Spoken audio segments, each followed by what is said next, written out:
Booyah, and it's time for the Game Sports Podcast. It is your host, David McCaig Jr. I am joined by Alex Parr. Let's get him in here first before I do the usual introduction portion of the show.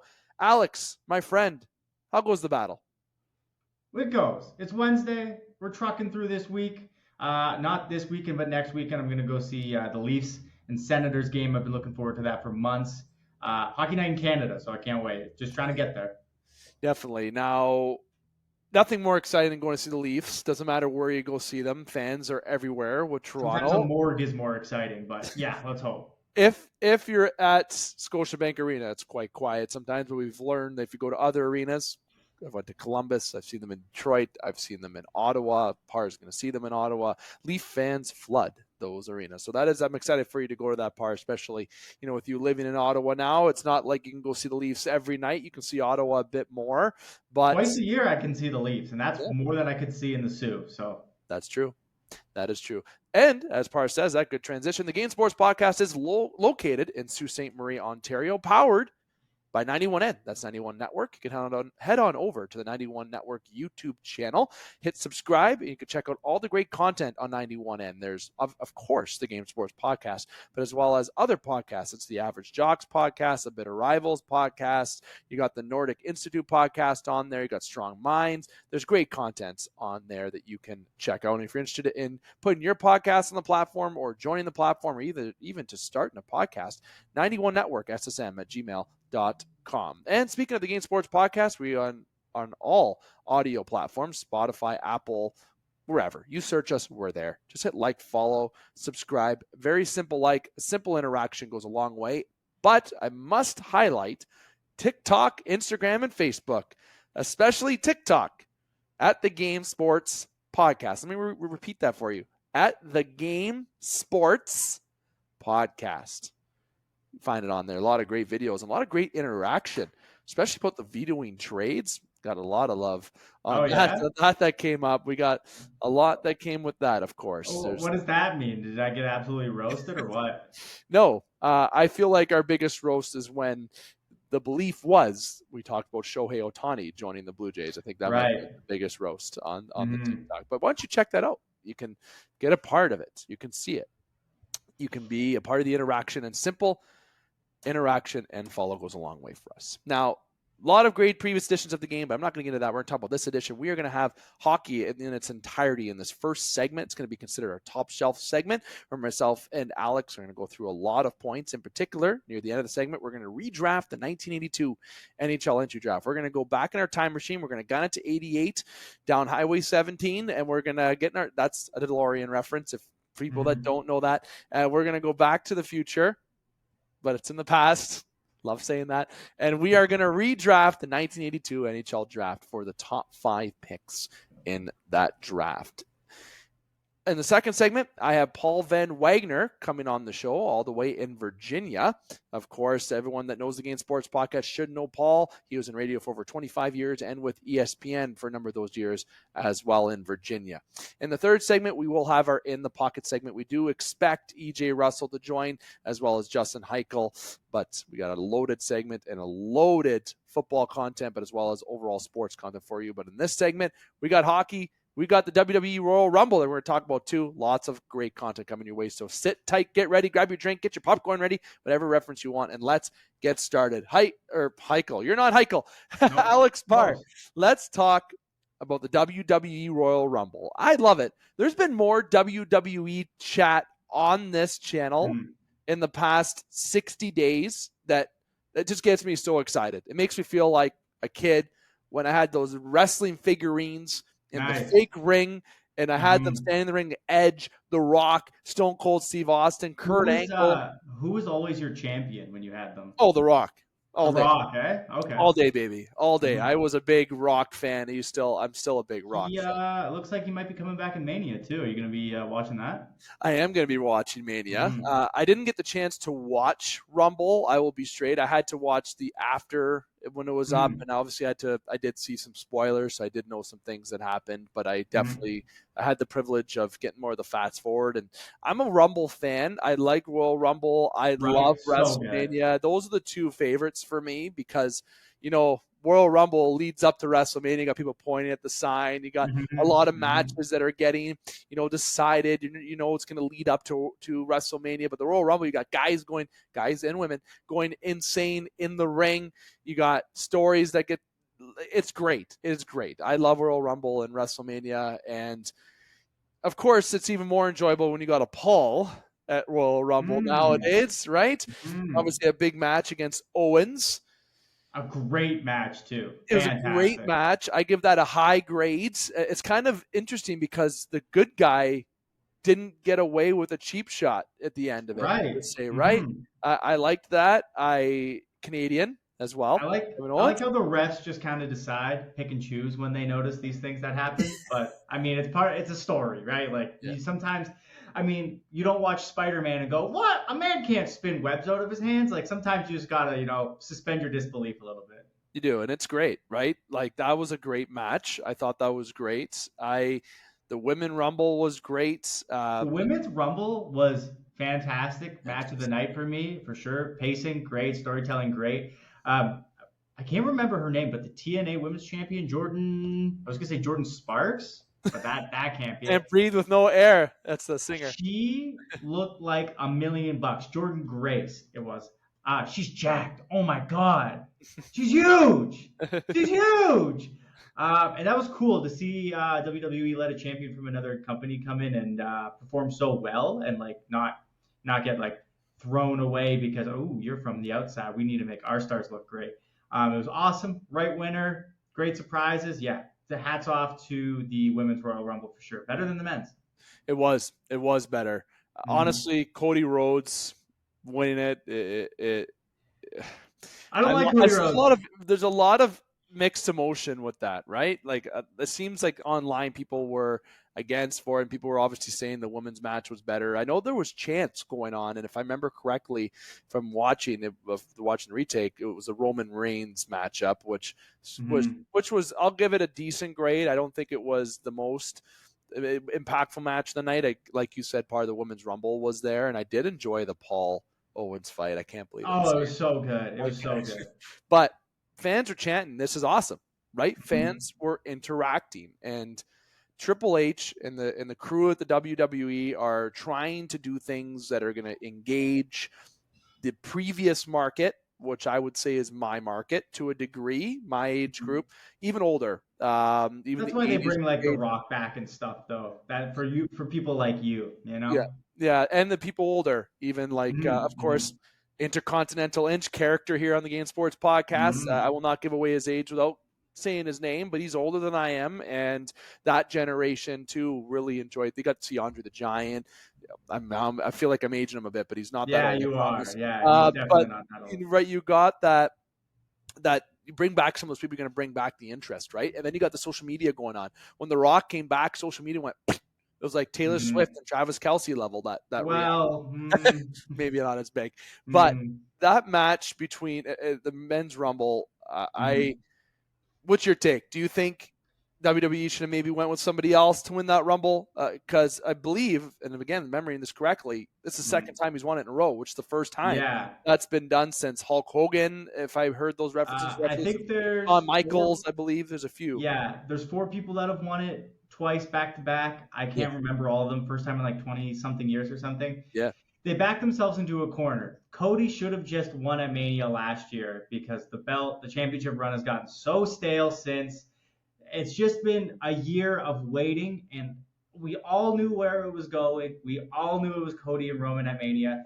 And at no point, even last year, did I really care about Cody Rhodes. It was the lowest hanging fruit you could have possibly picked, and you postponed it for a year, and I didn't like it to start with, and then I had to wait for a whole year just for him to do it all over again to fight Roman at Mania, or is Roman going to be fighting The Rock now? So Cody's got to fight Seth Rollins instead. I don't know. Nothing against the guy personally. I just don't care for Cody Rhodes even a little bit. So thumbs down from me.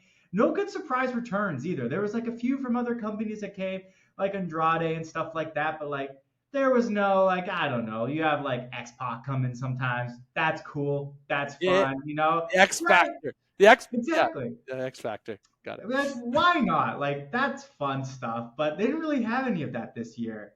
I don't know. It just seemed a little lackluster. The thing I will applaud them for, though, is they only had 4 matches on the card. And when you start that show at 8 and it's running past 11, 4 is plenty. You do not need more if it's already running that long.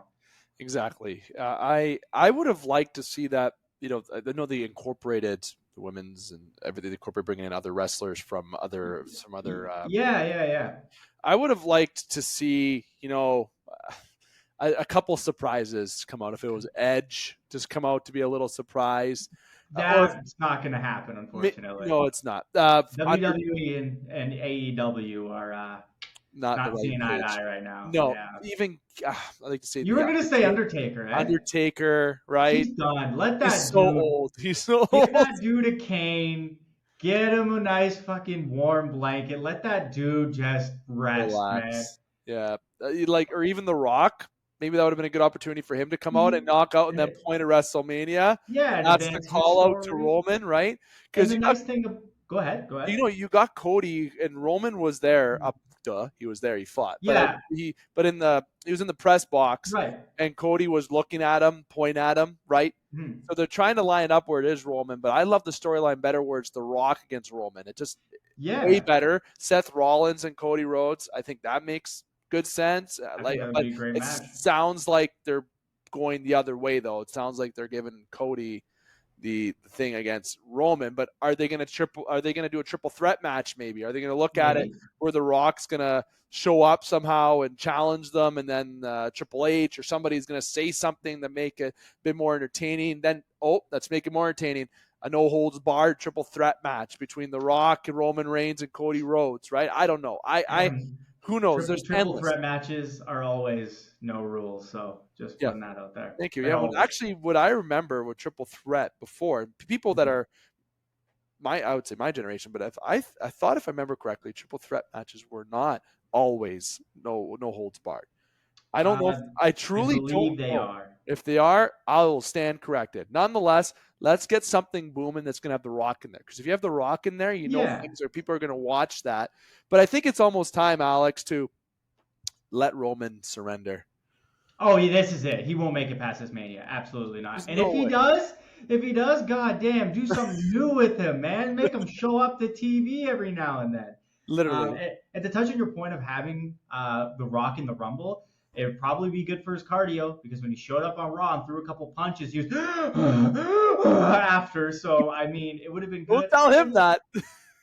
Whatever. But, I mean, and then whoever throws him out of the Rumble, say he doesn't win and you have Cody win, that's huge for whoever throws him out. That makes them look so good because they eliminated The Rock from the Royal Rumble. Yeah. And that's just, you get 2 birds, 1 stone. You get The Rock back moving and advance his story, and 2, you potentially make another big name superstar out of whoever eliminated him. But I think that's all my thoughts on the Royal Rumble this year. It was a show. It started really hot and slowed down throughout, and you don't like to see that. But otherwise, it was fun. I was happy I watched it. I wanted to give some WWE love today. That makes sense. I wanted to. Now, transitioning Parr, there's going to be a lot of points in hockey that we're going to touch on. A few of it's just going to be very brief for just due to sensitivity of time, and obviously to keep the content as relevant as we can. The expansion in the NHL today, obviously, Chicklets, Kevin Weeks, I should say, posted about, Georgia today, and I'm not going to read the tweet. We're not going to even pop it on screen. You've likely seen it. You know that the NHL is considering expansion. It's not a secret. But it seems like the state of Georgia has got their hands in the pot, and they want to have a team brought back to Atlanta. So, Parr, what I'll ask you is Atlanta, ? And then the second part is, where would you locate 2 teams? Not 1, 2 teams. Where would I put 2 new teams? Yeah, but answer Atlanta first. Atlanta, but why? I mean, the theory of insanity is trying the same thing over and over and it failing. Yeah, I mean, if you're going for the hat tricks of failed franchises, I mean, go back. I mean, Winnipeg's not even selling that many seats, or at least they weren't at the beginning of the year. And I heard some rumblings like, people aren't so sure about it. And that would be the same franchise failing 2 times. That's crazy. Yep. keep Gary, really, Atlanta of all places. I don't know where I would put another team. I mean, we've seen Vegas work really, really well, and I mean, surprisingly, right? But it's like Surprisingly. you go I to didn't believe Vegas. it. I didn't either. Oh God, I Didn't thought that didn't make any sense at all. But I mean, I don't know. You're there on a Thursday night and the shows aren't playing or whatever, so you need something to do. Go to one of the best atmospheres of a hockey game that you could possibly get. The entertainment's great, all that stuff. I don't really know where I would go. I guess like Quebec City is like an easy answer. Toronto, a second team, always gets brought up. I think that I doesn't hate make any that. sense. I hate me that. too. So you got two Ottawa. Nope. You have two Ontario teams. You got Ottawa, Toronto. I know you got the demographic. No. Two Ontario teams. Y'all be crazy. Don't do that. New York's got 4. Yeah, New Jersey, Buffalo, New York, right? And that's what people tell me sometimes. They say, hey, like Buffalo, New Jersey, the New Yorks, there's 4 New York teams. Why wouldn't 3 Ontario teams work? I'm not saying it wouldn't work. And I'm trying to eliminate the Toronto bias on me a little bit here. I think it's fine where it is in Ontario. I personally have always been attracted to, yes, Quebec City to have another team, but Halifax, Nova Scotia, but their population is right. That's the tough part. But that would be a cool storyline. I'm not saying to go there. I just think that'd be cool to go there. You call them the Halifax Highlanders, right? Let's go there. Let's make a little story out of it. But I think if I had to say Atlanta, first off, Parr, I don't have to get into it too much because you said my exact quote, the definition of insanity. And as a friend of ours and analyst on this show, I don't call everybody analysts. It just slipped that way. But co-host, that's the term I want to use. Dane Hantro, the Atlanta three-peats was the joke that he used in the chat. Yeah, I like that. Right? Don't do it. I think it's a stupid call. But again, there's a team still in Arizona. I'm sorry, Arizona fans, but it seems like they're trying. There's something there in Georgia we don't know. I just don't think it's a good idea. Dave, imagine Toronto gets a second team and that team wins the cup before the Leafs do. Yeah, I would. Then we can't show our faces in public anymore. That would be the funniest outcome of all time. I like 2 spots. And I'm going to give a notable to a third because they kind of creeped up. But the 2 notables that I think should have a team is Houston. I think Houston would be okay. I know Dallas has a team, though, and there's that question, right? But have teams in Dallas and Houston can definitely work. Yeah, that would work. So that's one. And the other team, and people are going to roll their eyes because they hear enough of this city, Kansas City. I like the idea of Kansas City. I know there's, you can think of RL St. Louis is close or whatever it may be, but I think the way that sports are in Kansas City, the Missouri area, that whole region in the States, I'm not going to name all the surrounding states because I'll be honest with you, I don't memorize them. I don't know them all, but I think a team could fit in Kansas City. A third team, if you want to know my third team, my notable, because I'm sure everyone's curious about it, Utah. Yeah, Utah's actually trying to make moves right now to have that happen. They're in talks with the NHL. Yeah. They might have to build a new arena, but the Jazz would also play there if they did it. So, money. That makes sense. I think, I don't know if I'm right, so don't take this to heart. Please do your own research. That they might be talking to the city about trying to get funds to build a new arena. So I think Utah is actually more realistic than most people think. It is. And if it's Houston, Utah, that's fine. But Quebec City is not getting the love. And the reason why I didn't mention Quebec City is because I've come to the realization that's not going to happen. It's not. It should. I think it should. But again, you're going back to a city that didn't work before. So maybe it's time to give somebody else a chance that hasn't had the chance yet. That is like Atlanta. Like Atlanta, Utah, Kansas, in all seriousness, Utah, Kansas, Houston, those are cities I think should be getting a look. And I think you really have to relocate the Coyotes, but I think they want to keep them there. They really want to keep them there. Speaking of expansions, this kind of transitions a little bit. Not really. We're going to go into another thing of expansion. The draft segment? I was going to say that or if recent NHL, all this different topics we're planning on touching on, but quick point I'll mention about expansion because it's not really expansion, it's a relocation. Mississauga, the Steelheads will be moving to Brampton. Brampton had an OHL team called the Brampton Battalion, okay, and that didn't work out. They moved over to North Bay, wasn't working. Mississauga's not working, and it seems like they're just going to be looking to go back to Brampton. I'm not in the business side of it. I know there's more that you can look on a post from TSN. I'm not going to take their quotes from their articles. You can check it out. Just my opinion on it. I think they should keep them in Mississauga. I think going back to Brampton really isn't the idea, but what other city are you going to go to in Ontario, right? There's the options are running a little bit thin, people say, and I agree with them on that. But again, speaking of expansion or relocation, that is happening. The All-Star Game topic, Parr, I don't want to beat this topic up too much because we talk about it every year. Yeah, it sucks. It's for kids. Boo. Do you care about it?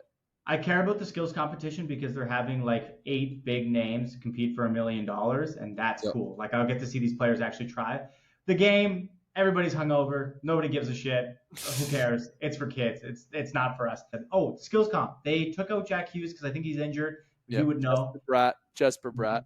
Yeah, I would know. They put Matt Barzal into that skills competition, though, the 8-person. Matt Barzal is not as sexy of a name as Jack Hughes is. I think Jack Hughes would have been much more fun, but It is what it is, and I'm applauding the NHL for their efforts in actually doing something worth watching.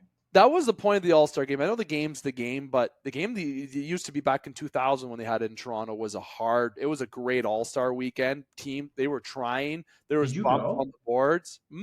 Did you go? Were you there? No, I was not there. I watched it. I remember being 9 years old watching my parents' basement. It's still to this day, and I remember it because it was so great to watch. That skills comp, Chris Pronger, McKinnon, the guys that were there, nostalgic names, big names in Toronto. The Air Canada Centre is what it was called before, Scotiabank, and it was new. That's why they went there. And obviously, being in Toronto, hockey mecca of the world, they're going to get an All-Star Game, especially with a new arena. So they have. It was well done. So I hope that they can replicate that in this All-Star Game for what they did in 2000. But it's cool. I like that draft and the skills competition. I'm all in. And like Parr said, the game, it's a good idea having the 3. Like I get it. The idea is there. It's just the effort isn't there. But the skills competition is where I want to see the effort because I want to see the skills. But I would rather them start bringing people that aren't just the sexy household names. I want them to start bringing people that truly would have the hardest shot, truly would be the best angler. I would love to see that. I think that would be more effective in the NHL All-Star Game. They do that in the NBA for the dunk contest. Those guys are not all-stars most of the time. Those guys are just guys that can dunk. 100%. And now, like I said, you bring in people that have a skill at the hardest shot, skill at the dangling, skill for fastest skater, target shooting. You bring in the best at those positions. That would be so entertaining and so awesome to watch. Not just bringing in the name, bringing in the people, the players that would be best for those respective competitions that would be in place. But again, then you're starting to bring not just big household names, you bring in other players, but you should be open to ideas to try to expand this. Definitely try to capitalize on the viewership with the draft, fantasy draft, and the skills competition. Because I want to see all-stars like Frank Vetrano and Boone Jenner do the hardest shot competition. I don't know what they're actually doing, but yeah, Boone Jenner, definitely a leadership guy. Maybe they should make a leadership competition. Now, some other recent OHL news, and I get to very quickly through these. I don't mean to say that way quickly. Obviously, I know we're sensitive for time, so I'm not going to dissect too much getting into these points. But the first thing I want to bring up is, of course, here in Sault Ste. Marie, that's where the Game Sports Podcast is located. We do coverage on the Sioux Greyhounds. We have since we started the show, and we work closely with the Greyhounds, especially from a media perspective. And, there was a goaltender's name that was up in the rafters there at the GFL Memorial Gardens, John Van Beesbrook, obviously who played in the National Hockey League, notably for Florida, lost the Stanley Cup Finals to Colorado. There was a letter that was sent out by Trevor Daley for the Diversity Alliance, the Hockey Diversity Alliance, essentially, in summary, thanking to have the jersey taken down because of an incident that occurred between John Van Beesbrook and Trevor Daley. If you want to look up what that story is, if you're unfamiliar with it, You can look it up. We're not going to get into that story or any reminders, but of course it was a very traumatizing event for Trevor Daley due to the actions of John Van Beesbrook, and his banner, his jersey, was taken down from the rafters at the GFL Memorial Gardens. So I wanted to state that piece of news, given that people, of course, would want to know as we try to share as much as we can here on the Game Sports Podcast. The next point I want to get to, again, it's a very Rick Westhead is, his reporting level has been on a different level. He's definitely getting out facts. He's doing what he can to keep everyone updated on the particular situation that's occurring with the London police and those that are involved that have taken leaves of absences from their teams in relation to surrendering themselves to the London police. And one of the players, Dylan Dubé, that was brought up as what's caused a lot more discussion because of Calgary, because of what his rationale was with leaving the team, then Calgary not knowing and then find out what the true cause was.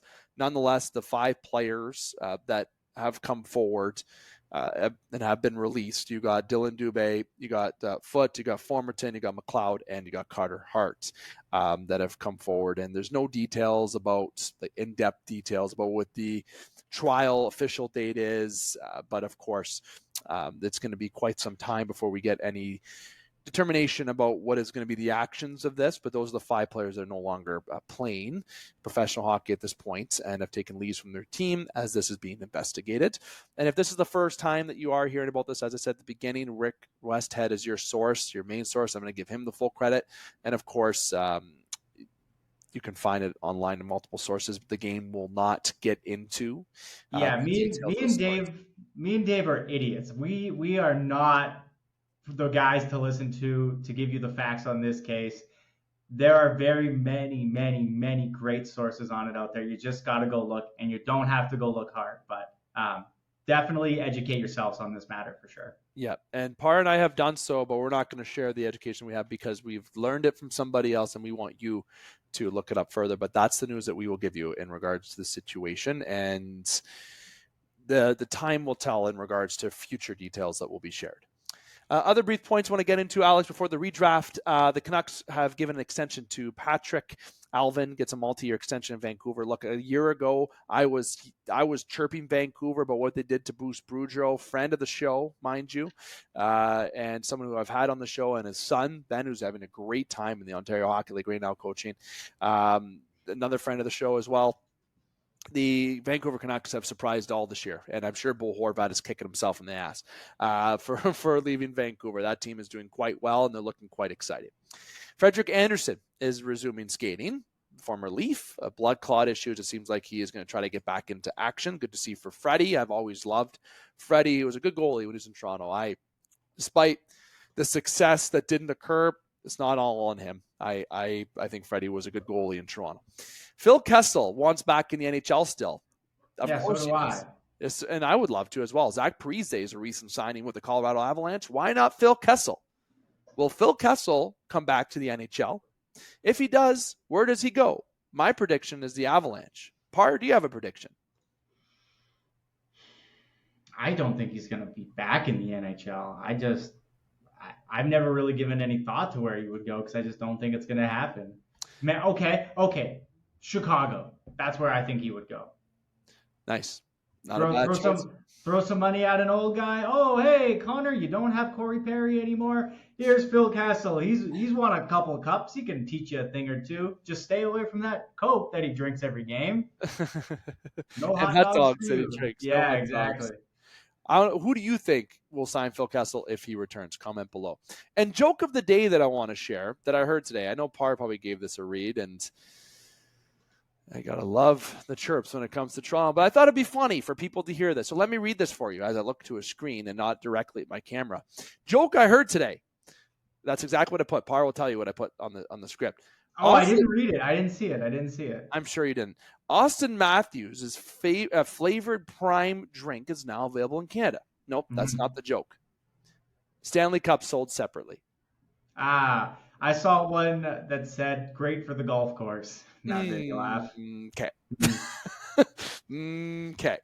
And gotta love those shirts. Why don't you tell us a joke if you want to tell us a joke of the day? But if you've tried this awesome Matthews flavored prime drink, let me know before I go buy it. I'm curious just because I looked for it at the grocery store today. I didn't see it. Probably a popular seller because getting ready for those golf Yeah, season. exactly. Got to bring it to the simulator. Yeah, simulator. It's a good example. All right, Alex. We are in the 1982. We went in our DeLorean. And we went back in time, and we are here to help those as we bring the entry draft segment that we have started to do. We started from 1980. We had 1980, 1981. Now we're in the third week of doing this, and we're going to do this all the way up to present 1982 NHL Draft. We are going to go back in time in our DeLorean, and we're going to help the Boston Bruins. We're going to help the Minnesota North Stars. Almost said Minnesota Twins. Forgive me. Not a thing. Toronto Maple Leafs, Philadelphia Flyers, and Washington Capitals make their selections in this year's 1982 draft. Okay. And if you need a quick refresher, very simple. We're only redrafting the top 5 picks in the 1982 NHL draft. Parr, you're going to go first. Perfect. Do you want me to go bottom up? Or should I save my number 1 pick for last? Or do you want me to go 1 through 5? You do what you want. I will give you. You're the right. time traveler who's making this choice. You choose what you want to do. All right. I want to go from my 5th pick to my 1st pick. I feel like that'll leave more of a reveal. I feel like the number 1 is a little bit more exciting than number 5. Number 5, Ron Hextall. Oh. You want to sell some tickets? Get that guy playing for you because somebody's going to lose their shins that game. Number 4, Scott Stevens. Easy pick. This was a prime player in the dead puck era where nobody was scoring because of big fucks like Scott Stevens who would take your head off even if you thought of scoring. Number 3, this might be controversial, Doug Gilmour. A lot of points. Stanley Cup champion. But you know who else had 1,000 points plus in this draft? Defenseman Phil Housley. How often are we seeing defensemen put up 1,200 points in their career? Nope. Not very often. 1,000-point forwards come not a dime a dozen, but more frequently than that. So the number 1 pick, very easily, 1,600 games, Dave Andreychuk. You need a guy to win you a cup, bring you some veteran leadership, and have a long career. Dave Andreychuk's your guy. Love that. Love it. Parr's got picks. Let us know what you think of his picks. You will not know Dane's picks this week because we don't read them unless you're here live, Dane. Thanks for sending them. I'm not reading them. Really? Do you want me to read them? All right, go ahead. Read Dane's picks. Alex will read Dane's picks for him. Okay, so he feels nice. Okay, I got Dane's. I'll go from 5 to 1. He went Hextall, Andreychuk, Stevens, Housley, Gilmour. Closet Leafs fan, Dane Hantro. Well, of course it is. I think there is some similarity in picks, of course, but nonetheless, we'll do it anyways. The first, I'm going to go in the same. No, you know what? Parr went from 5th up. Mm-hmm. I will go 1st to 5th. Okay. That is what I will do. I will do 1st to 5th. With the first overall pick, the Boston Bruins are proud to select Doug Gilmour. Wow. Toronto fans, swallow that. You and Dane both went Gilmour first. Gilmour first, given what he can bring to the ice. Number 2, the Minnesota North Stars are proud to select Phil Housley. Yeah. Okay. Yeah. You gotta take a defenseman like that. I think that is imperative. The 3rd overall pick, the Toronto Maple Leafs are proud to select. He was a Leaf anyways. Dave Andreychuk. Of course, look at the resume. The 4th overall pick, the Philadelphia Flyers are proud to select. They're gonna love this. Scott Stevens. The guy who took Eric Lindros out is gonna be Eric Lindros' teammate. Okay, figure that out. With the 5th overall pick, the Washington Capitals are proud to select Pat Verbeek. I went with Pat Verbeek in terms of games played, longevity. Who was your 3 again? My 3 was Dave Andreychuk. Okay. I was gonna say I thought I didn't hear him there. I was gonna say I don't know. Okay. Notable 6th is definitely Ron Hextall. You got to give a notable 6 to Ron Hextall. He was for obvious reasons, but goaltending was very important. I was really thinking I was going to throw him 5th, but I think the games that Verbeek played, to have someone play 1,400 games, I think, and have over 1,000 points, a lot of teams would take that. And I think he'd be a good addition to Washington. So Gilmore, Andreychuk, Housley, Stevens, Verbeek in that order 1 to 5. Isn't that fun, enjoyable? That is so great. Alex Parr. Dave McCaig. We had a hell of a time today talking hockey. We talked WWE. It was great. SmackDown. Little Schmackdown was layeth the Smackdown. Mm-hmm. And, of course, hockey chat all over the place with multiple topics. Let us know what you think about all of our points. It's time for me to let Alex go enjoy some dinner. And nice. when I come back, I'm going to have Paul Van Wagner joining myself, talking a nice little segue into our In the Pocket segment, which will be in the third segment. But Paul's going to be here strictly talking about the Detroit Lions. Going to give a little bit of love to a lot of the good amount of the faithful Game Sports Podcast listeners that are Detroit Lions fans. Paul's going to be here to chat with you a little bit about his thoughts about their loss to the 49ers as we transition to In the Pocket here on this edition of the game. Alex, thank you very much, man. Yeah, and just before you start that segment, I just can't wait for all the Detroit fans to go back to where they were before with no meaning at all, because Jordan Love's going to run the NFC North next year, and they know it, and they're scared of it. So I hope they enjoyed this little fun little run that they had. First time in 30 years you get a playoff win. Grow up, Detroit. You're done for next year. All right, that's all I got. Oh, Alex, from a Green Bay fan. Let us know if you're going to take that, Lions fans. Let us know. All right. They've been taking it from the Packers for the last 3 decades. Are you kidding me? I guess. No love from the one that has a quarterback with the same last name. Mm-hmm. Listeners, we'll be right back here on the Game Sports Podcast, powered by 91N. Don't go anywhere. And welcome back to the Game Sports Podcast. This is Dave McCaig, continuing to host you this evening. I am joined by Justin Hykel. Before I bring in Justin Hykel, I want to let you know, listeners, I am very sorry. I know I did promise you the one and the only, the man, the myth, the legend, longtime radio host of over 25 years, in particular with ESPN in Virginia, with Blacksburg for the past number of years, Paul Van Wagner, as you know him here in these parts of Sault Ste. Marie, if you are in these surrounding parts, as junior. Unfortunately, we did do a recording, and due to some corruptions in technology, we will say we could not use that file and have it uploaded. It was a fantastic segment, too. We actually had a little bit of hockey talk in there. We mixed a lot about the Lions in there. It was great content, but unfortunately, we will not be able to share it with you.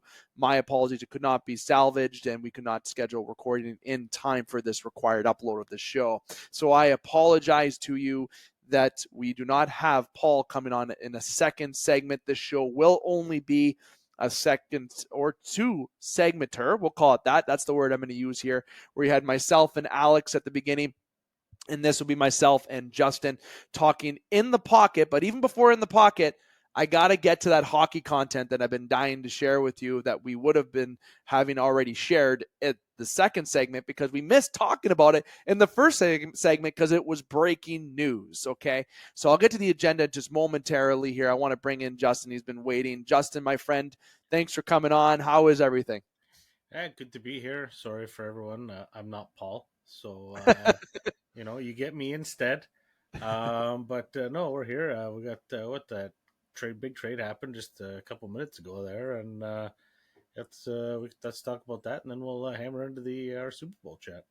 150%. Justin said it right there. We're going to be talking about a big trade that happened in the National Hockey League that we couldn't report, as I said in the second segment. Then we're going to be doing right into our In the Pocket, where we talk about the conference championship games to a brief point, of course. And then we are going to give a little bit of reaction about the Lions, because that would have been with me and Paul, but there's a lot of good points that I feel I shared, and even Paul. And then, of course, we'll get into our Super Bowl preview and picks before we wrap up the show. We got about 20-25 minutes, and for the individual that's responsible for the timing tonight, it's actually Justin. It's not going to be me, because we're going to give Justin the trial on time, because yours truly as a producer has been doing a great job on the time side of it. So let's get right into it, Justin. Let's talk about this trade that we want to talk about that couldn't be mentioned earlier. In the National Hockey League, there was a breaking trade, okay, that the Vancouver Canucks and the Calgary Flames made, and it's going to be a domino effect for the rest of the league, I feel like. Finally, I think Vancouver already started that domino effect when they acquired Zadorov. Well, you figure. But I think this is the trade that's going to start getting everybody talking a bit more, getting the trades going a little bit more as the trade deadline is very near. It's going to come quicker than you think. The Vancouver Canucks acquired Elias Lindholm from the Calgary Flames for Andrei Kuzmenko, Hunter Bruskevich, Yanni Yarmo, a 2024 first-round pick, and a conditional 2024 fourth-round pick, okay? To wrap up this trade, if you think of it from my perspective, before I go over to Justin, very simple. The Vancouver Canucks move on from Bo Horvat last year. They bring in some pieces for Bo Horvat. Lindholm is going to slide into the top six very nicely. It's a guy who not only has a good smile, he's somebody who's going to put the puck in the net and play both sides of the puck effectively, which would be very good and fit the system very nicely for Tocchet there in Vancouver. I don't want to say they replaced Bo Horvat, but they technically, I feel, may have a little bit in this trade with already having to add pieces that they did from the Horvat trade. They obviously moved out one of those trades earlier this year, but besides the point, Lindholm is going to be going into Vancouver, and he's going to slide into its top six role, and he's going to be playing obviously very, very much in variety of situations. The power play, I think he'd probably be more in the second unit, but he's going to be more thriving on the penalty kill. If they're in a 5-on-4, 5-on-3 situation, this is somebody who can bring leadership to a room, and overall, they get a player who can help them win now. And I want to say right off the hop, as I'm talking about Vancouver, this is a team that has exceeded expectations this year. Statistically, I'm going to prove something to you. They are technically, along with Winnipeg, Canada's best team right now. I know Leafs fans, myself and Justin are those people, may not like to hear that. Okay? Edmonton Oilers fans may not like to hear that. Oh, we've won 16 in a row. Look, I know you have. I'm not talking about that. I'm talking about right now in the standings. You pop up the standings. Who do you see up there? Okay, Vancouver is looking really good right now. They've been consistent all year. Good goaltending. Defensively has been wild since it got Zadorov. They have Myers back there. Philip Hronek. That trade with the Detroit Red Wings, everyone was flipping out about, saying, oh, they traded a first-round pick for Hronek. I think it looks pretty good right now. The moves Vancouver have made have been effective, okay? And this roster, despite what happened last year, this year this roster has exceeded expectations. They've been playing well, consistent throughout the lineup. They're very tough to play against. They get in your face. They score goals. They overall play consistent. And let's think of it this way. When you're doing well, you need to be rewarded. And what does Vancouver's GM, Patrick Alvin, do, who just recently got an extension? He rewards this roster. And he rewards this roster in a very big way, getting one of the big fish that were on the trade market that's going to be very good in their top six and can play in various situations of the game. When a team is playing good, if you want to instill further confidence, I know Justin's going to bring up another point about maybe keeping certain players. I'll leave that to Justin. That is what's going to be a key piece here. He is somebody who may not stay in Vancouver. It's going to be hard, especially from a salary cap standpoint. But again, when a team is playing well, they're at where they're at now, and that you're a team that's a buyer, you must reward your team. And that will even get them to step up to the next point in confidence if Vancouver even has another level to go to, because they're playing on such confidence right now, being led by Quinn Hughes on that back end. The kid is a stud. Reward the roster. Vancouver has done that. Justin, before we go over to talk about Calgary's bring on in this trade, what effect do you think that Lindholm will have on that lineup with Vancouver, and what other effects could happen on that lineup if Lindholm even decides to stay in Vancouver? Well, I mean, first and foremost, I think it just gives another Swede to the lineup to help with Pettersson there. I mean, oh, they have another one? I didn't know that. Yeah, and I mean, we've all seen the rumors floating around earlier this year that maybe he doesn't want to be there, and all that kind of jazz. But honestly, it doesn't look like it. I mean, from an outsider looking in and looking at their position in the standings, they look pretty happy together. They look like a pretty good team. So. But I think, honestly, bringing in another guy who's a big leadership piece to the locker room, like Lindholm is, really benefits that younger group that they have there. And honestly, might be a good match to re-sign Lindholm in Vancouver, which then would maybe entice Pettersson to sign an extension in Vancouver. It might have the domino effect on the roster. Yep. But I mean, it seems like the exact opposite's going on in Calgary. Everyone's getting the F out of town there. That's the heck out, and they're not done. And Conroy And that's a good transition to Calgary. And after we talk about Calgary, we'll do a grade of the trade, and then of course, as promised, this is supposed to be the In the Pocket segment, so we will talk football. That I assure you. But it's great. I get to talk hockey with Justin. We haven't done that in a while, so I'm a little bit excited for this. So, Calgary Flames get 3 prospects, one of which isn't a prospect. He's an NHL ready player. They have a first-round pick, and he's not even that young. He's a 27-year-old. So let me rephrase that. 2 prospects, an NHL-ready player, a first-round pick, and a conditional 4th. Kuzmenko is going to play top 6 minutes there in Calgary on a team that has a lot of money to some forwards. Huberdeau and Kadri, okay? There's some money towards guys, especially to Nazem Kadri, and there's somebody who said he doesn't want to be part of a rebuild. Hey, you just signed a very long contract. Like, yikes. Huberdeau, yikes. You're there. You're there. you're there now. But he's going to slide in and play some top 6 minutes. Is he somebody who I think would make sense to play with Huberdeau? No, I don't think that would work. I think Kuzmenko's got to play with Kadri as long as Kadri isn't playing with Huberdeau. I think that would make sense. I think the work of Kadri down low and the way he plays would be more effective for Kuzmenko. But having that top 6 minutes is going to be a benefit to Kuzmenko to really try to get out of his shell a little bit further, where it really hasn't been able to blossom any further in Vancouver. Okay. Hunter, who they brought over, great prospect, defensive prospect. He's somebody who will be a little bit, I don't want to say he's a project, but you got to give him about 3 to 4 years, I think, before you start seeing him in the National Hockey League. And Yormo, there's a guy that's just looking for a different fit too as well. It's a good move there. The first round pick, it's a late pick. Who cares? It's a first round pick. It's a prospect in a draft that people have mixed feelings about. I don't think it's a very heavy draft or anything too wild if you want to look back at previous drafts. But hey, if you look at our draft segments, there's been some drafts where people get drafted late that we would actually draft higher now if we can go into the past. So who knows what that pick can do? You really rely on your scouts for that first and fourth. But we're talking about the players. Kuzmenko, key piece of that going over along with these 4 other pieces. It's on the headline on TSN even. It says Kuzmenko and 4 other pieces. Okay, we know who the headline is. The Calgary Flames get a boatload back. Justin, I'll let you share your point that we were talking about off air prior about maybe Calgary got a little bit extra than people would have anticipated.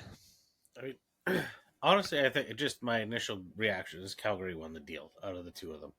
Yep. I mean, we could overanalyze this till we're blue in the face. But I mean, if Vancouver has playoff success, then I honestly, it's sometimes both teams they could just trade and it works out. I mean, yep. Sometimes teams get screwed, but sometimes it works out. And honestly, if we look at this 6 months from now, I honestly think it's probably a tie. Yep. 5 years from now, who knows? But today, at this point, Calgary won the deal. I think Kuzmenko has a little bit more upside.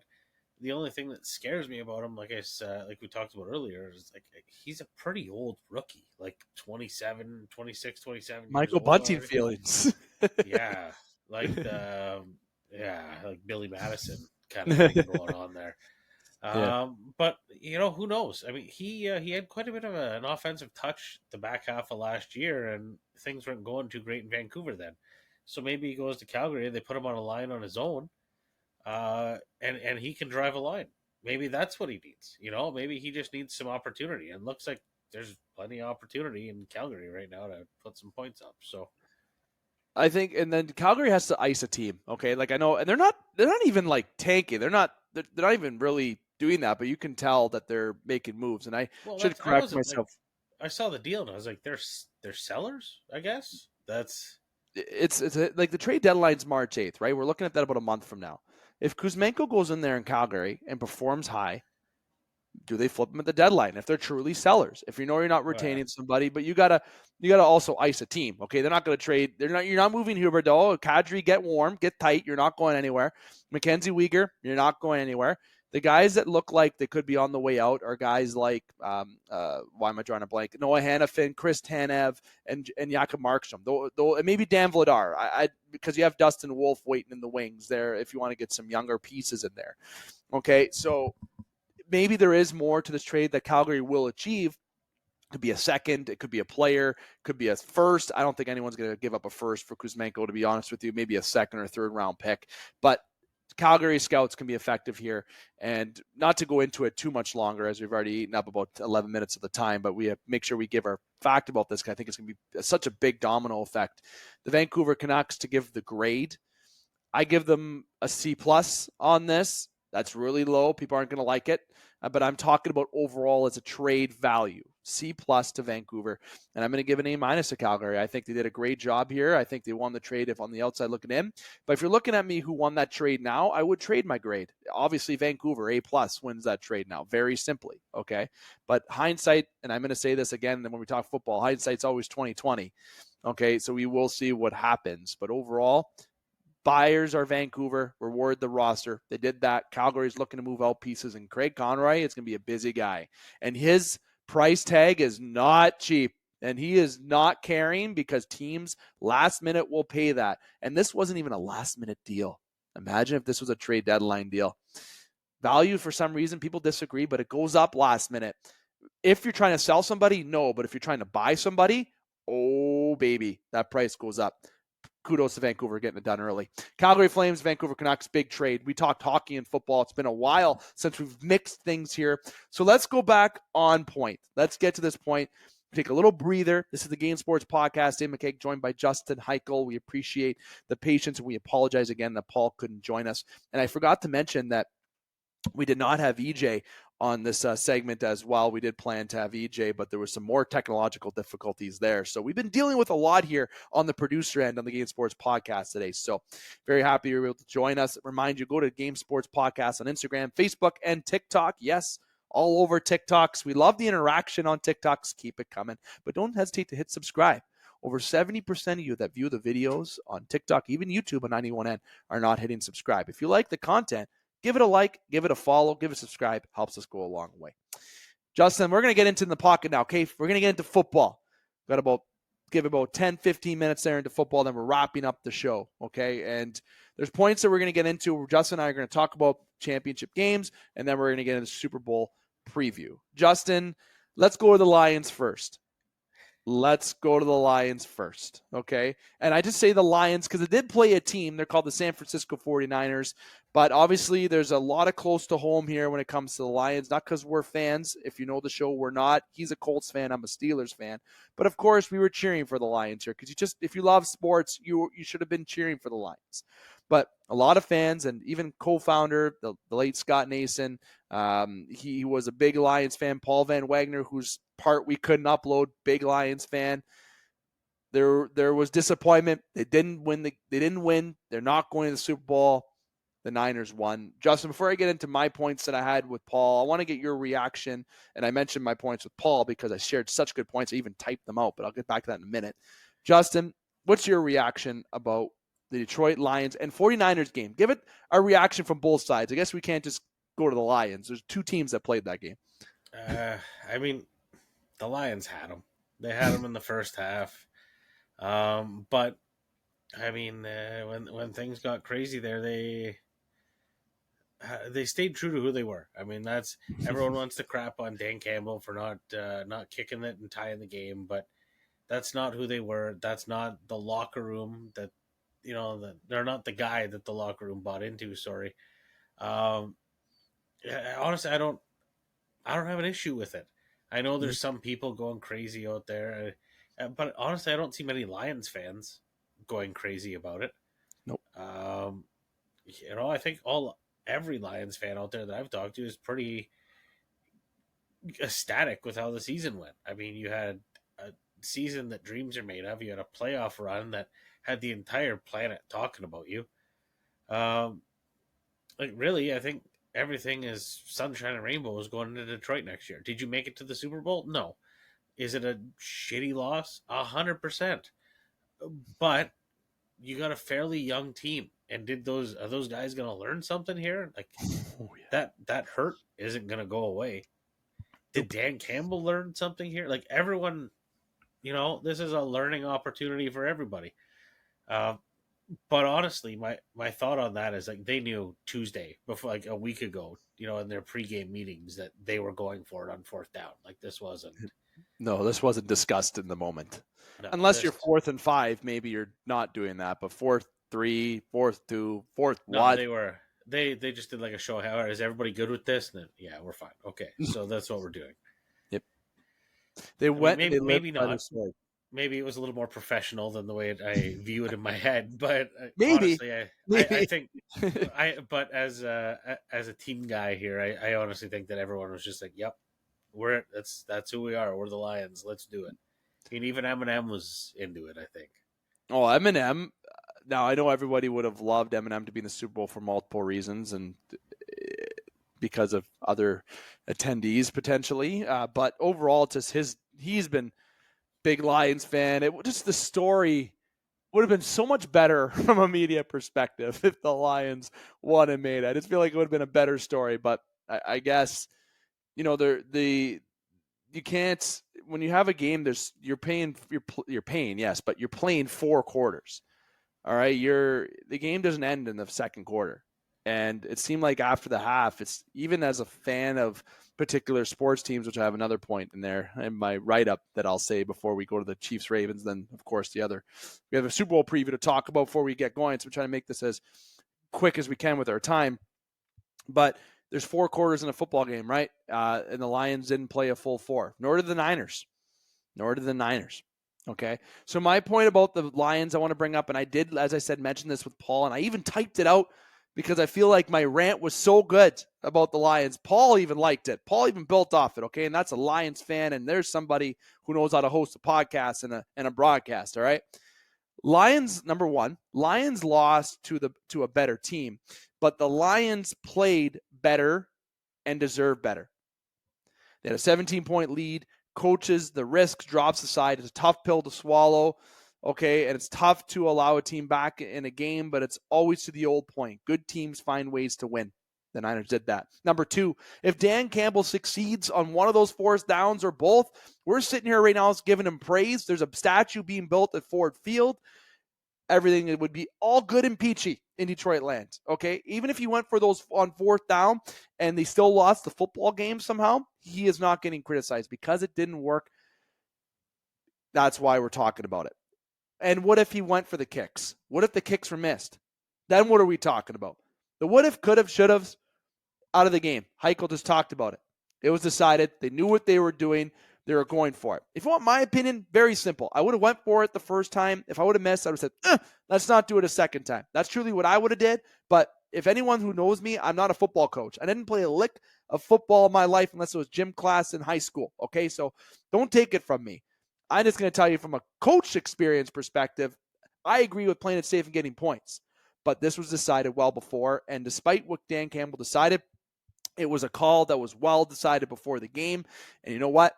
They went for it. You got to give him credit. Number 3, Reynolds dropped the ball not once but twice. Okay, and on top of him dropping the ball in a very high-pressure situation in terms of the game stature, Ayuk gets the ball off somebody's head. Okay, and I forget who the defensive player was. I'm sorry, Lions fans. You can at me or comment below. But this is bounce off a football, bounce off the head, catch. No, the bounce is just no. That's how you knew. That was the moment I think everyone knew. Yep. The Lions aren't winning. No, it's just not in the.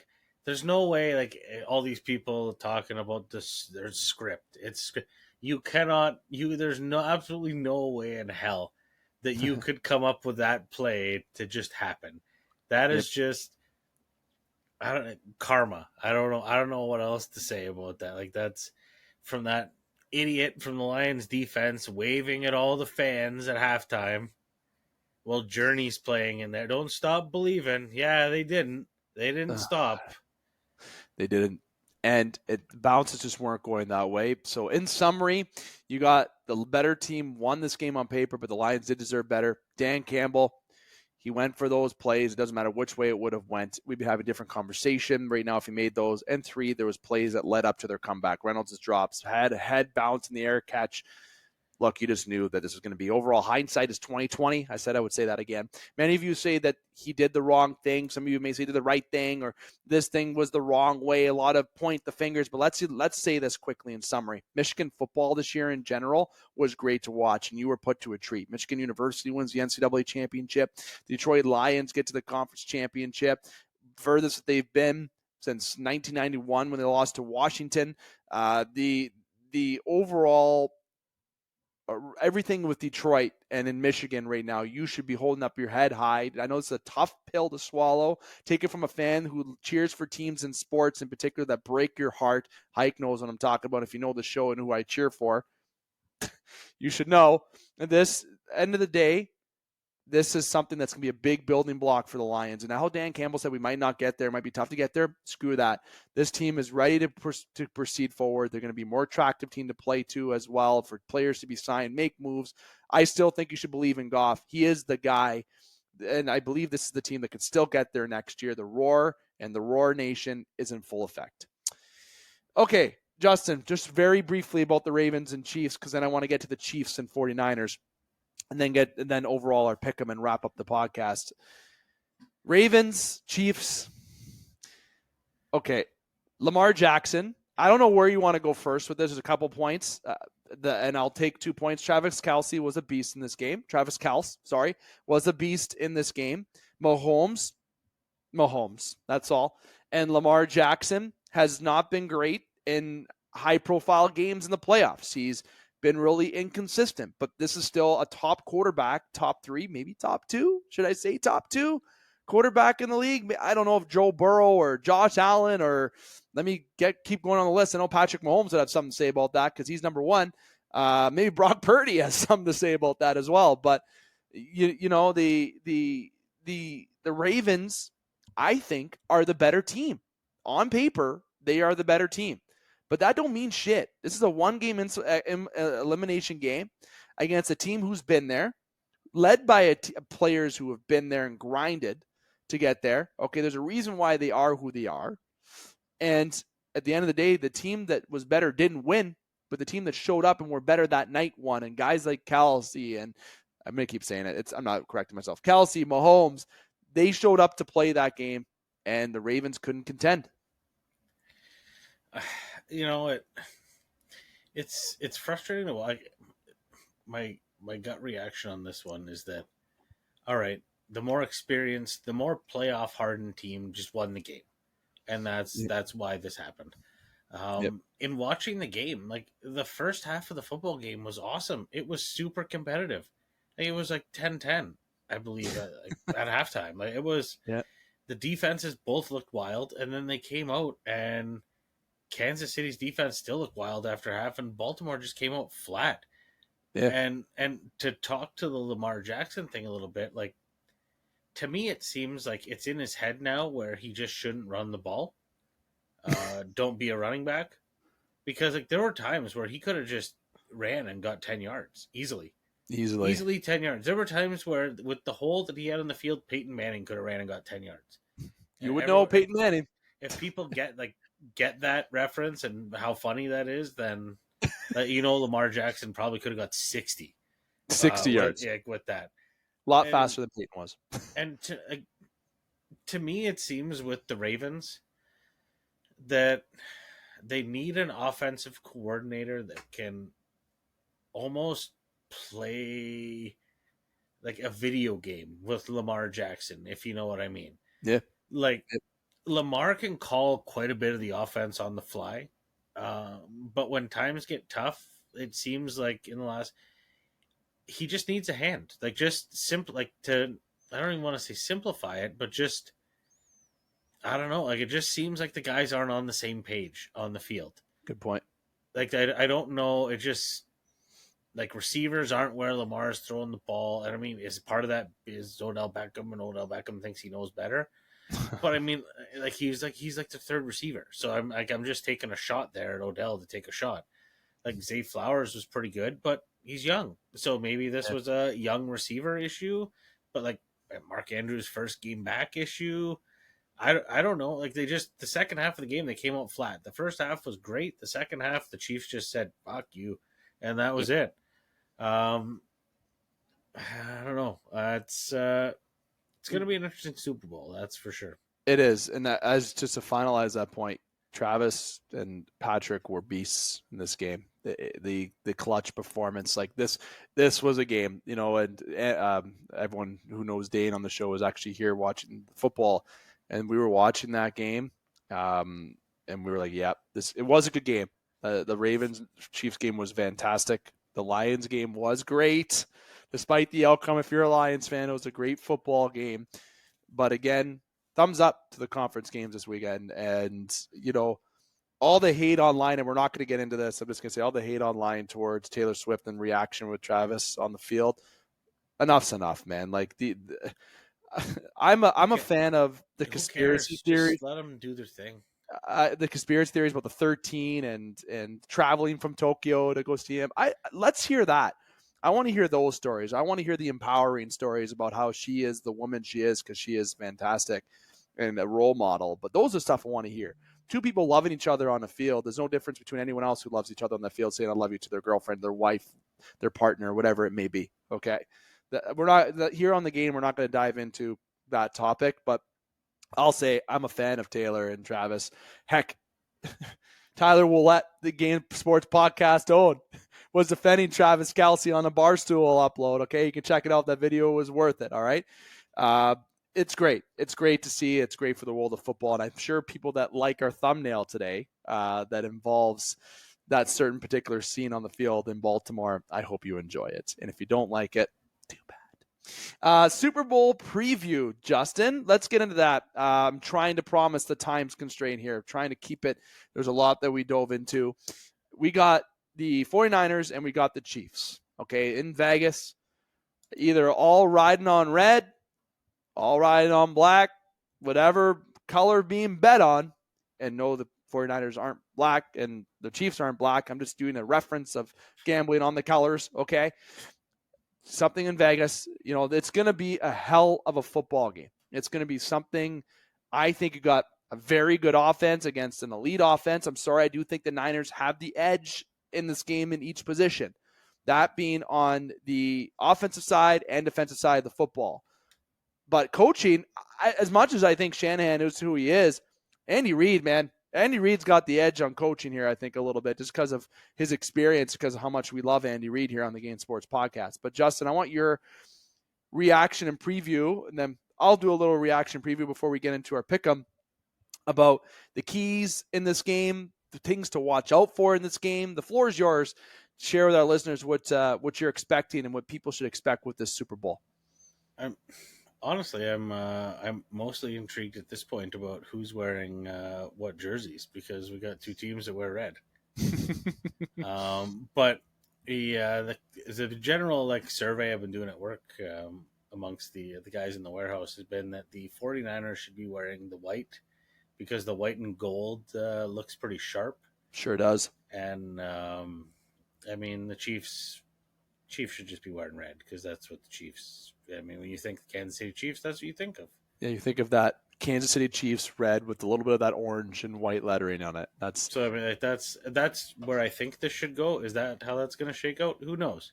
Yep. My other thought on this is that is this potentially a?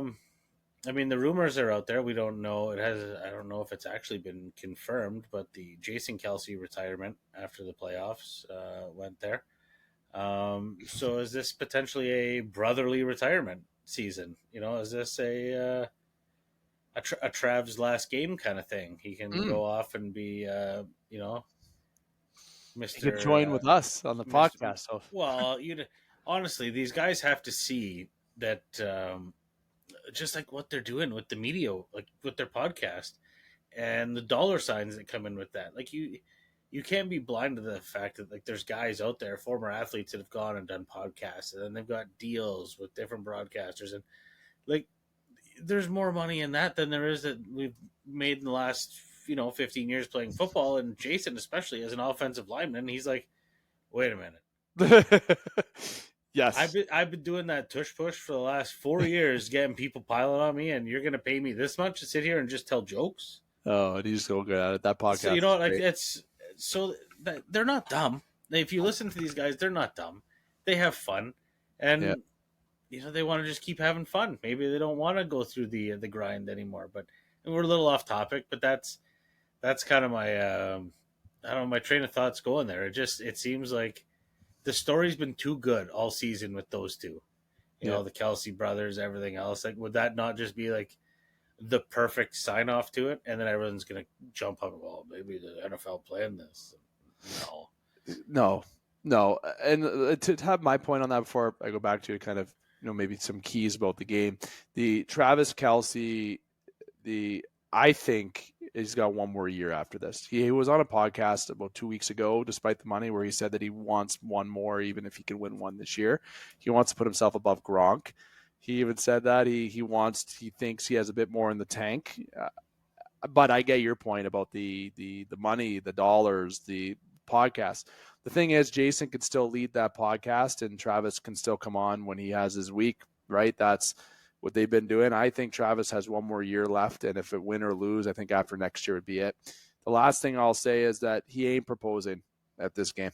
Okay, that's not happening. If that happens, Justin, then we might need to have a different discussion after the Super Bowl, because then I think something is, knowing even all the Swifties will tell you that Taylor wouldn't want that. Okay, I don't think that's not on brand for him. No, that isn't. He wouldn't do that. Okay, and if he did do it, I would be so mad though, Justin. I'm not gonna lie. Don't take away from a team celebration for your proposal with Taylor Swift. The NFL would be all over that. like the entire planet. Like the internet would break. That's an entire month's worth of shit for people to talk about. Months. Now, Justin, again, the points of the game. But there is actually a game. I mean, there is a game. The defensive side, offensive side of the football, some key things that you can say about either squad that's going to be big to highlight as my camera is fixing itself. I mean, just shooting it quickly here, because we know we're on time constraints. I mean, the big one, just the dynamics in San Fran's offense. I mean, with Debo, even as Ayuk showed us out there in the Detroit game. I mean, he's pretty solid. Christian McCaffrey, and as the world says, just average Brock Purdy out there, just doing MVP caliber season, being average and such. Just basic. But and the big keys on the other side of the ball, it's like Fred Warner on defense for the 49ers. Yeah. Pretty solid out there. And the 49ers defensive line. If they're able to get to Mahomes and hurry him, I think that's going to be the key to the game for them. And flip side to the Kansas City side of the ball, I think like the Chris Jones on the defensive line, being up in Brock Purdy's grill early on was pretty successful for the Detroit Lions, and then the Lions just gassed out on defense, it seemed. Once they were able to block Hutch, then Purdy kind of had his way with the Lions defense. Sure did. So I think if Chris Jones and the rest of the Kansas City defensive line can keep some pressure there, even just keep them on the 3 and outs. I mean, you don't have to sack them every time, but just force some 3 and outs. Your offense is good enough to chew up the clock and run the ball, kill some time. Took it right from my mouth. We don't really have to talk about the Kansas City offense. What is it, 4 of the last 5 Super Bowls? That's where they've been. And they've scored on how many consecutive opening drives in the playoffs too? I'd also like to point out that the only Colts team that the Kansas City Chiefs and Patrick Mahomes lost to was the Andrew Luck Colts team. Love that. They lost to all the bad ones, not the good one. If you're on video here, listeners, I think my program will edit my blur. If I have a little bit of blur, I apologize. If you're on audio, you have no idea what I'm talking about. It doesn't look bad on my end. So good. Okay, that's just my eyes. It's not the wine. Yes, I am drinking wine on this upload. I am drinking wine on this upload. Call me out on it. It is a nice glass of Italian vino. It's delicious. My point, Chiefs, I'm going to say it very quickly. I said this last week. The offense that can stay on the field is what's going to win the game. And that's the most obvious, corny line that I could say. But the reason why I say that is because the Chiefs are so damn good at it. They're so damn good at making those clutch plays. They're able to contain the football, hold on to the football, have good possession time, get down the field because you have Mahomes who isn't afraid to run, who isn't afraid to throw. Purdy's very similar as well. Kelce, who's playing at a different level right now, which takes a little bit of ease and opens up other receivers. They're going to be covering Kelce a lot next week in the Super Bowl on February the 11th. that's where I think San Francisco's defense is really going to be tested, is because of the arm of Mahomes, where he can throw deep, he can throw short, but he can run. It's going to make you have to blitz. It's going to make them think a little bit different, because Goff is built different than Mahomes. Jordan Love, potential's there, but he ain't Patrick Mahomes, okay? The Niners had it tough they had tough games against the Packers and the Lions. They didn't walk out of those games easily. They didn't kill the Packers like I thought they were going to. They didn't kill the Lions. Not that I thought they were going to. I thought the Lions were going to win that game by a field goal, if I remember correctly. But they didn't kill those teams. The Kansas City Chiefs, are they better than the Lions? I'm not going to say they're better. I think there's a lot of similarities, but at quarterback position they are, and that's no offense to Goff. Goff is great. Mahomes is the best quarterback in the league for a reason. This is going to be a different test for the Niners, because if they show up like they did against the Lions and not play in the first half, you're done. Against the Chiefs, you are done. They're too experienced. They're too well coached. Lions are too. It's not the point. I'm just saying right now this experience factor is what's going to be the winner in this game too. The guy who can stay on the field the longest and the defensive side of the football.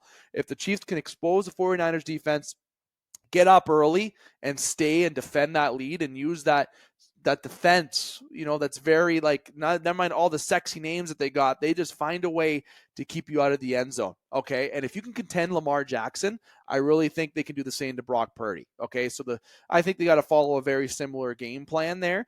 But overall, the 49ers, if you're going to defeat the Chiefs, it's getting up on them early and holding that lead, because if there's somebody who can power back in a game, it's Mahomes. So your defense needs to be tight, but each time you have the offense side of the football, you're playing on that side. If McCaffrey's not running, give it to Debo. If Debo and McCaffrey are running, give it to Ayuk. If that's not going, Kittle better be on. His helmet, his hair better be just flowing in the air, because you got weapons everywhere. Purdy is also his own weapon. Use your legs and run down that field. The Niners, if they're going to win this game, that offense is what's going to carry that team. Okay, we know defenses are going to show up. We know the offenses are going to show up, but the better offense that's on the field that day is what's going to win, and I truly think the Niners do have the upper hand on that. But you can't doubt playoff experience. It's a completely different animal. We got a very exciting Super Bowl. We got Usher performing in the halftime show.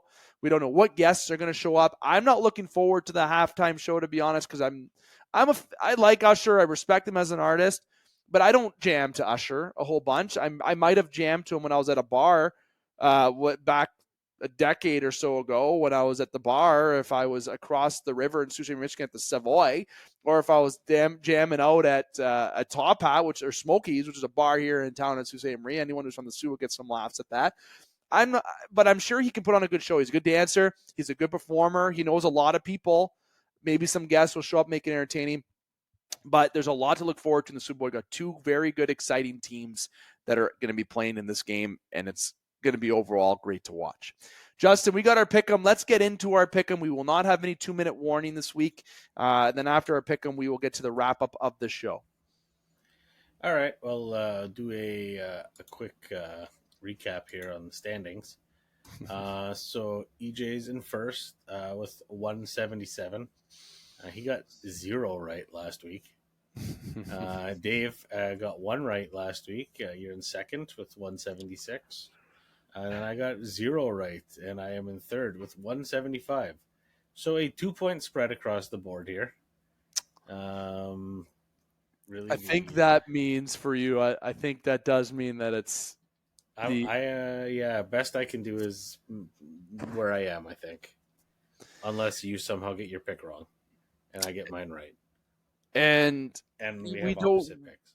We don't know what EJ's pick is. We were hoping that he was on at one point, but unfortunately we couldn't keep the connection on with him either. We apologize again, listeners, for some of the hope that we might have sprouted to you. But EJ technical issues this week. Lots, but we still got great content. And I know if you got here because of those clips, I know we got some fire clips this week, so I'm proud of that. Overall, the winner this week, if I get one right and EJ doesn't, I win. I believe I win. If EJ gets it right, I get it wrong, EJ wins. Unfortunately, Justin, I will always say, though, Justin was the regular season champion, and that's harder to win because there's a lot more games. Okay? It was fascinating how close this entire season was. It's amazing. No matter what excuse train EJ wants to use. It comes down, and we're on like a really 3 points between us. And that's great. I don't know what way EJ is going to go. I wish that we would have had his pick here today. We'll just have to wait and see till after the Super Bowl. They'll tease it for you for what he would have picked for the Super Bowl. And hopefully he doesn't listen to the show and purposely pick someone that I did. So I think when we get off, we're going to have to require EJ to make his pick before the show is uploaded, Justin. I think that's fair to agree on. Might have to send that message. Might have to get you to send that message for me. Now, let's get to our pick'em. I'll go first, I guess, because I guess it doesn't matter which way we go on this. I'm going to divert my pick very easily to what my thumbnail is this week. I'm pretty excited to like for this year. If this was the Lions here, I'm going all in on Lions, right? But we're not there. This Super Bowl is going to be very exciting to watch. A lot of good teams, or two good teams. This was a great playoff. I think it was great. It was great to see the Steelers in there. Sorry, Justin. It was an overall great playoffs that I enjoyed, and it didn't go by the script that everyone predicted. You thought you were going to see the Ravens and the Chiefs, right? No, was it Ravens and 49ers? 49ers. Sorry, that was the conspiracy because of the colors. Thank you, that didn't happen. We got the Chiefs and we got the Niners. Niners got in there, but the Chiefs got in there, no matter what you want to say. And as I said, back to my pick, going to my thumbnail, I am picking the Kansas City Chiefs. I feel this game, the way the Niners have been playing the last couple games, I feel like unless they come out with some sort of way to really find a way to play 4 quarters of football, I think experience is going to prevail here. The Niners may be the better team all around in general. Maybe I'm naive to say that. Maybe I'm wrong to say that. But I think this with Mahomes, with Kelsey, the weapons that Kansas City has, but overall, the experience this roster has is going to prevail in this football game. And it's going to be a very good football game. I think we're going to experience a very good, tight game that's going to be high scoring at the same time, and we're in for a treat. So I'm picking the Kansas City Chiefs to yet again win the Super Bowl as Patrick Mahomes get yet another ring, and so does Travis Kelce. The score in this game, like I said, it's going to be high scoring. I'm going 34-30 for the Kansas City Chiefs over the 49ers in this football game. Very close. It's going to be back and forth in the first quarter, very quiet second quarter, mid-third, and that fourth quarter is going to be a bang. The two best quarters are going to be the first and fourth if you want full in-depth prediction. Who scores the most points this week? Well, very simple. We pick one team to win. That's the Chiefs, and the team that's going to lose, is going to the least points, will be the San Francisco 49ers. So the Chiefs will win yet another Super Bowl, Justin. Your turn. Yeah, I'm going to be pretty quick and painless on this one. Everyone knows I haven't really liked the Chiefs all year, but picking against the Chiefs has not worked for me. So I'm going to pick the Chiefs in this one. Picking the Chiefs to win 28-24, and hopefully by doing that, the 49ers will actually win the game. That's my strategy on this. That's what I got. Love that strategy. Very good football game we have for incoming for us not this week. The Pro Bowl's this week, and the Game Sports podcast will not be diving into the Pro Bowl. We had enough All-Star chat with hockey at the beginning of this segment. Not. The Pro Bowl. No interest in the Pro Bowl here. If you're interested, I'm sorry, but there's no interest here with the Pro Bowl, and we will not be diving into that content. We had a lot of good times this year, Justin. I can't believe we're already at the Super Bowl this season. Now, what that means is after football's done, you're going to be coming back to another show. You're going to be coming on back to talk a little bit more hockey, especially with just change the night of the week. That's about it.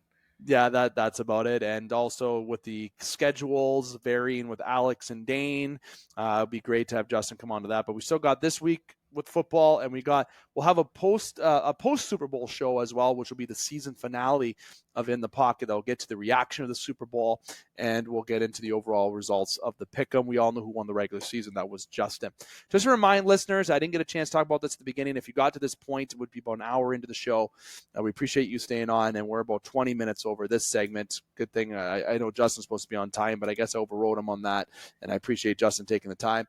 We will not have any news shows next week. We do not plan to anyways. There may be a segment that myself, Dan, and Alex end up fitting in, but we do plan to have an upload of sorts next week, which may be a special edition show. It may be another show. Who knows what it may be? So keep an eye on all the channels of the Game Sports Podcast. And that's why we're doing a Super Bowl preview show this week. So we have a whole bunch of clips to share with you, but we'll also have 2 weeks of time almost for you to listen to the show and hear our reaction. So we will not have any new shows next week is our plan here on the game, to the exception of maybe one, but there will be an upload of shorts next week. You follow? Hope you do, because I'm not repeating that. Again, the Game Sports Podcast is powered by 91N. That's 91 Network. 91 Network SSM at gmail.com. If you're currently doing a podcast, or if you are interested in doing a podcast and you want to get aired on 91N, join the community with multiple podcasts already on it, make sure you reach out. And if you're listening to the show on that channel, make sure you hit subscribe. And whatever channel you listen on audio, a simple like, follow, subscribe, or 5 stars goes a long way. And don't hesitate to follow us where, Justin? Social media, Instagram, Facebook, simple at the Game Sports Podcast. But better yet, where all the interaction is, TikTok at the Game Sports Podcast. Okay, do not get anything mixed up. Not the Game Sport, not the Game Podcast, the Game Sports Podcast. Thank you to Alex Parr. I want to say thank you to Paul Van Wagner and EJ Russell. Even though you didn't see them this show, they did take the time to come on and talk, and we couldn't get them on. But yeah, there was an appearance, but you couldn't visually see them. We knew they were here. But Justin, I want to say thank you to you for taking the time, as always, my friend. We got an interesting game of football coming in just a few weeks. Yeah, it's going to be interesting. I mean, it seems like the season went by pretty quick. You hit the end of September, and it's like, oh wow, September we're by really fast, and now we're here. Another year of in the pocket. It's crazy. I mean, Super Bowl in about 10 days. Hockey trade deadline about 2 weeks after that. Yeah. It starts snowballing. And the off season's coming quick. NFL drafts in April. Lots of things coming. We got lots, and the Game Sports Podcast will have it all for you. Now, Justin, thank you again. And I want to say happy belated birthday to, of course, your better half, I'd like to say. I'll pass it along. To Tiana. I know Facebook message doesn't always go the right. It's always good to say on the show. She's a supporter of this show since day one. And she shared my conspiracy post last week. So you got to love that. So happy birthday to Justin's better half. We'd say Justin to Tiana. Sorry. And again, thank you to everyone for joining us. Until next time, we don't know when our next upload will be, if it'll be next week or the week after. Like I said, keep an eye on content, but I can promise you one thing: if we don't have an upload next week that is a news show, there will be one on February the 12th after the Super Bowl, and likely maybe the 14th, but we're going to plan that out when we get there. So just keep an eye and you won't miss. I'm here to remind you, keep your stick on the ice, swing your bats, catch your touchdowns, drain your threes, and shoot your shots. Booyah.